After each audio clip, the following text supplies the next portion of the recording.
I'm kind of pitching myself here as somebody who's an experienced investor, but always, I'm definitely new to this business as well. I just want to speak about this product and just how much, it has really helped me, propel myself, get better with talking with sellers, actually be able to close a deal. My strategies right now have been primarily direct mail, cold calling, and cold texting. And I've found a lot of success with Real Estate IQ, especially being able to get in front of customers, have engaging conversations. And of course, I'm hoping to use all of that to build my own business and eventually retire off. Excited to be here, and I want to say a big thank you to Real Estate IQ. They have the absolute top leads in the industry and just make investing effortless for all of us as real estate investors here in Texas and obviously everywhere else that they're focused. And I'm proud to be associated with Real Estate IQ. Love what you guys do and love how you all help investors so that we can focus on the thing that makes us the most money, which is the job of real estate investing. I wanted to jump on this morning and give a shout out to Real Estate IQ. I began my journey with them years ago, just using some of the more basic products, the off-market leads. And since then, growing and visiting and talking with not only Steve, but other people who are involved with Real Estate IQ, I've had the opportunity to actually not only be a client, but I also became an investor with them. And that is one of the beauties of being able to be part of Real Estate IQ, is it gives you the opportunity to grow as an investor, especially in real estate.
All right, welcome everybody. Welcome to our weekly live studio, and where we share about market updates and we all learn together through deals, and also recent policy changes and how it's going to affect our real estate investments, and how we play the game, right? If you're interested in kind of learning more about the up-to-date status of the market, always come to our website where you can see what deals are available, classes where you can learn more, and the market updates and insights. So we're gonna skip through these slides on successful clients, right? And the disclaimer for this session, as always, is that everything we presented here is for information purposes only. We may present some cases, right? How we close some deals, how certain deals are, constructions are currently going. But these are a case by case basis, right? And we don't offer investment, financial, or legal advice. There's intrinsic risk in making any investment transactions, and always do your due diligence. And if you have a deal, have a lead, you need help closing or analyzing, you can send it to me, and I can give you some unbiased opinion on how to move forward. We are actively working on the coverage of our pre-foreclosures, and these are our current states right now. The green ones, we are actually operational now, and for yellow, we are working on that as the second tier.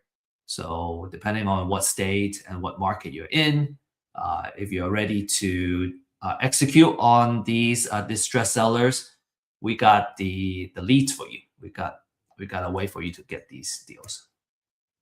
Okay, so let's first dive into our market update. Okay.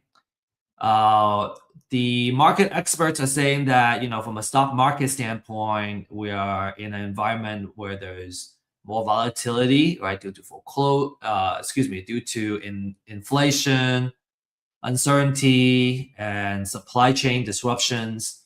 There's actually recent articles that, what's interesting is, we always kind of the common knowledge with index investing in the stock market is that, we have historically seen that, it has the lowest cost, right? You don't get a lot of the service fees and all that when you invest in index funds.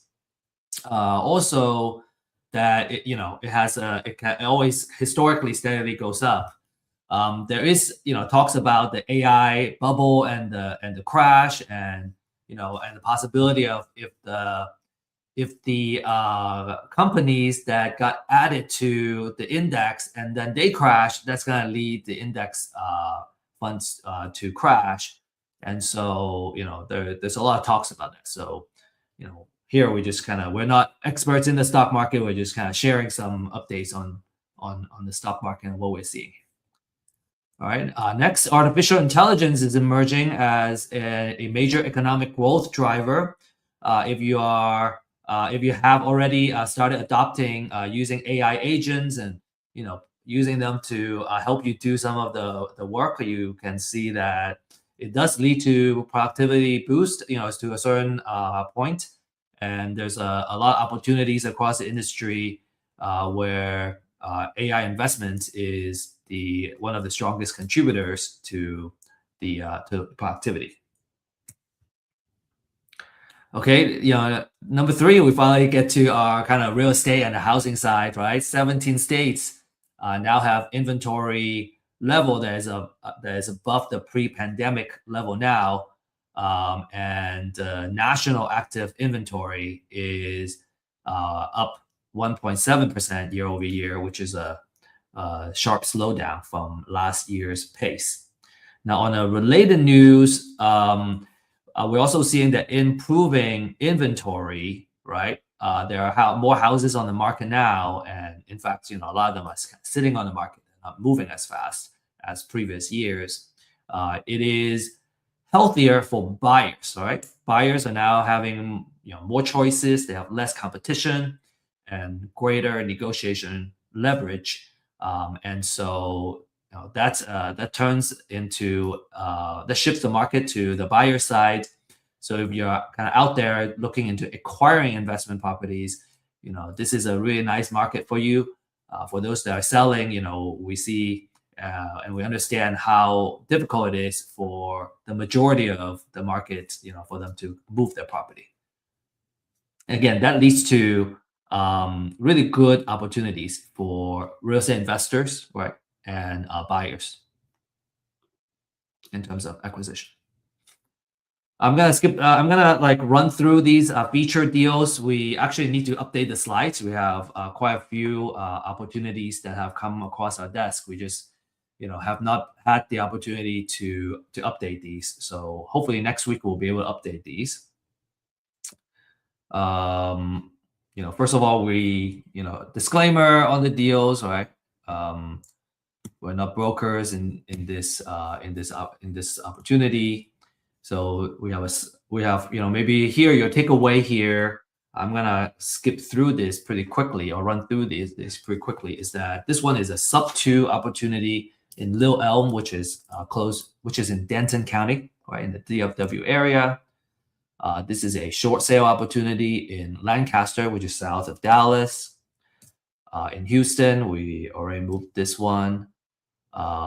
Freeport, this one is a short sale. This one is pending. This is in Houston, also a sub 2. We're coming across with a lot of sub 2 opportunities. There's also one in Cleveland, Texas, which is northeast side of the Houston metro area. We also have that opportunity. That's not on the slide here. There's a deal in Conroe. Boucher, this one is also pending, where we got a buyer lined up. And then another sub 2, a short sale in Freeport. And then we got an Elgin, that's also a sub 2. Oh, we also have a sub 2 in Tampa. Okay, so if you're buying those area, you can reach out to us and we'll kind of share with you what other opportunity is available. Like I said, there are some other ones that we're still preparing and we don't have the slides ready yet. And if you're on the other hand, if you're actively wanting to join the game, right, the Deal Accelerator program could be something that's interesting for you, where we train you on how to do the deals themselves, right? We're actively doing the deals. So there's a lot of real life cases that we're gonna share. We'll be doing together. I personally feel that the fastest way to learn is up to a certain level is to do it. An example would be kind of adopting AI. I could watch YouTube videos for long enough, and then after a while, it's like you got to do it to really learn all the nuances of what it takes to kind of being productive and gaining experience.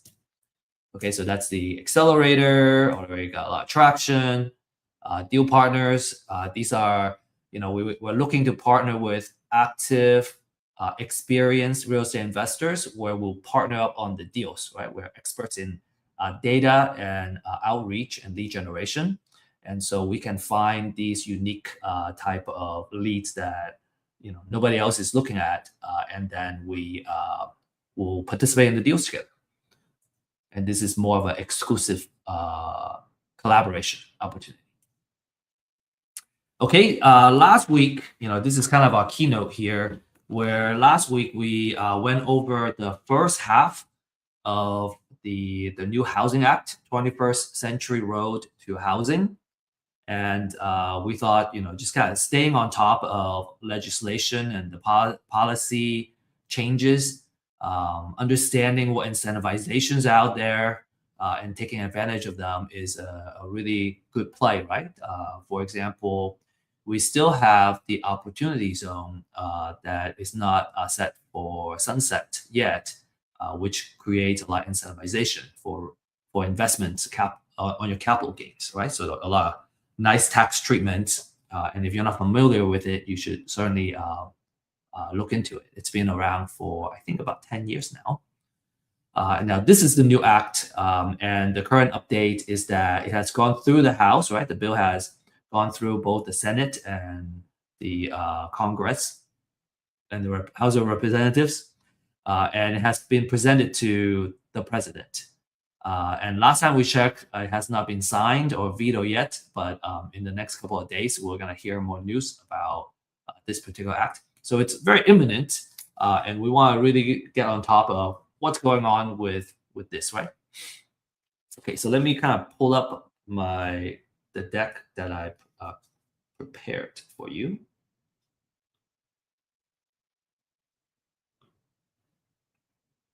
Okay, so last week we went through the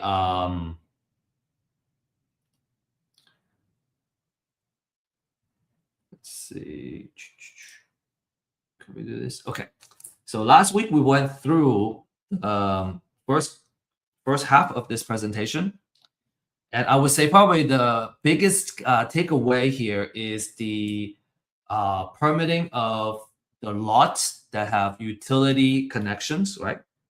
Water, sewage, electricity, and my reading, and I have not gone super deep, is that these lots are now much easier to kind of to discover, right?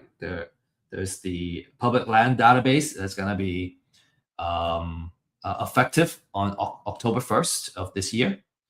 And then there's also kind of a lot of assistance on getting these infill lots ready. And then kind of adding that with manufactured homes and modular homes, right? Putting on the property and kind of creating a more friendly environment to basically getting the land, putting the manufactured home on top of the land, right? That's the road for more affordable housing, because it's relatively cheaper to buy manufactured homes that are kind of mass produced on site and then kind of transport it to the lot and then kind of putting it all together, as opposed to kind of building it on site. So that's the Congress's answer to bringing more affordable housing, adding inventory to our communities. Okay, so this is kind of the strong win and where things are going. That's one of the key trends. And then another thing is enabling small dollar lending. And why does this matter, right? If there is incentivization for mortgages that are under $100,000, then there's going to be more encouragement on products, right? When we say product, what we mean is housing at that price point, because a lot of times the affordability is not about whether somebody can afford it, but on whether they can get financing to purchase the property. So kind of low, having the mortgage and FHA that are that kind of accommodates to that under $100,000 price point is very it's adding a lot more kind of incentivization on this, and it allows us as investors to exit. Personally, we have purchased fix and flip houses that are under $100,000, and it was hard for us to kind of get financing because of the original kind of under 100K threshold. So this is also gonna I think help us. Let's see, modernization on appraisal, hopefully that speeds that up.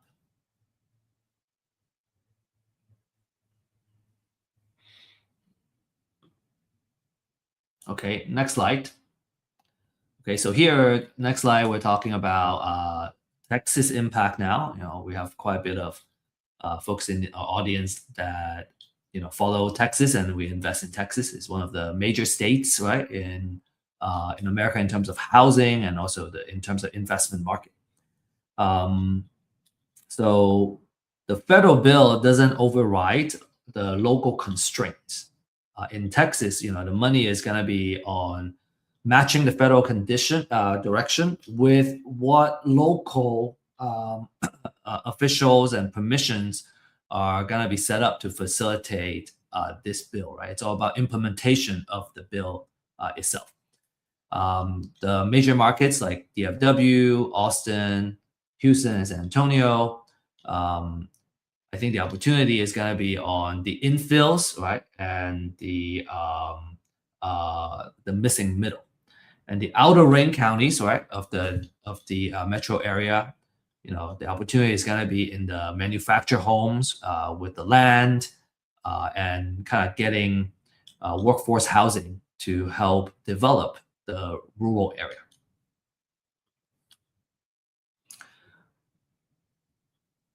So from a strategy standpoint, right, if you're in wholesale, there's not that much a change, right? If you're in wholesale, sub to owner finance, there's not that much that affects what you do. But kind of the upside is going to be in land development, right? Getting sites, getting land, and even developing the lands to make them utility ready. I think there's opportunity there. Putting manufactured homes, that's an opportunity. And then there's also build to rent, but I think it's not going to be a big play for individual investors, but more on if you're working with institutional money, right? Build to rent, the fact that it's an exception for this kind of restriction for institutional buyers, there's a play there. So let's see what slide number 11. So these are kind of the next couple of steps, right, that we're watching. One is we'll wait for the presidential action, and then we want to look at the effective dates, right? There's a 180-day institutional and how it affects institutional single-family rental. We discussed this last week. And it's about restricting how many properties that they can hold, with exceptions. And we talk about the exceptions. So there's a 180-day of the effective date. And then another thing that I think is very interesting is the public land database. And when that's available, then it allows us to look for the land and search the land and find opportunity there. We want to track the different agencies, right? Kind of implementation of the bill itself is probably even more important than the bill, at least as important, right? We want to know how it gets implemented at the local level and how it gets implemented in different agencies, and that's going to change how the capital market, how easy it is to lend money, to borrow money and get financing, and how the capital market is going to respond. Okay, so sources and caveat, we're going to skip that. Okay, so that's what we have prepared for you in terms of the new Housing Act.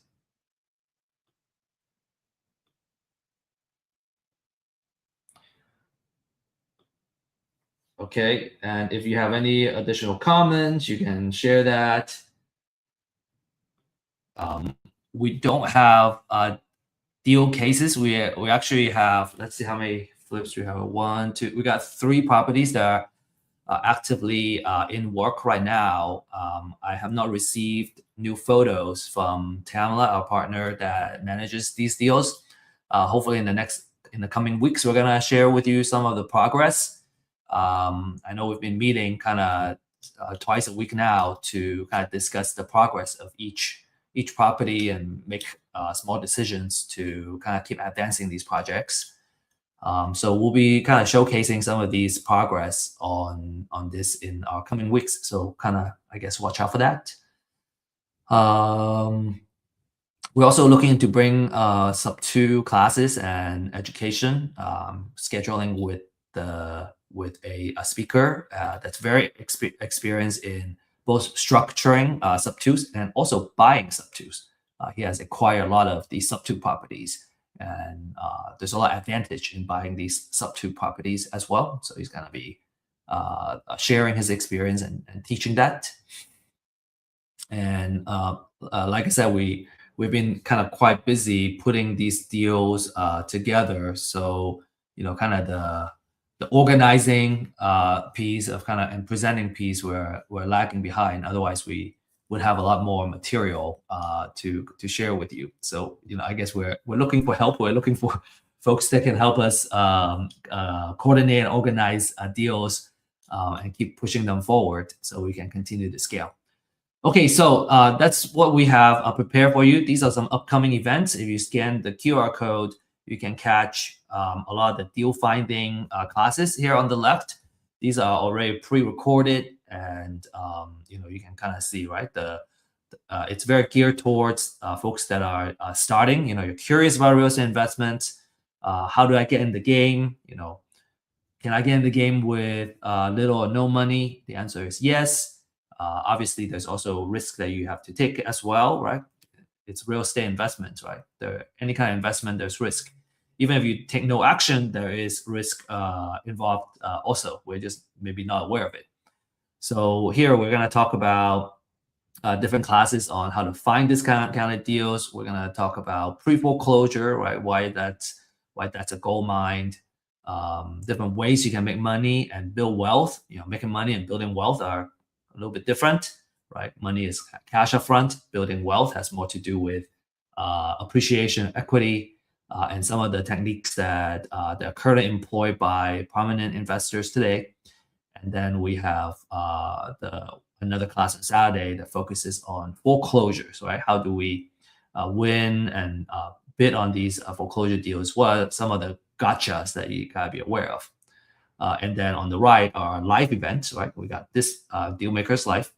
We have office hours tomorrow. And then also we have our open house. So if you scan that QR code, you're going to be able to participate in some of the live events, and you can ask questions there too. If you have advanced questions, right? If you're already kind of working on deals and you go, man, how do I work this deal? The office hours is a good place to be, where you can ask these kind of detailed questions, right? Where we can kind of really dive into your case.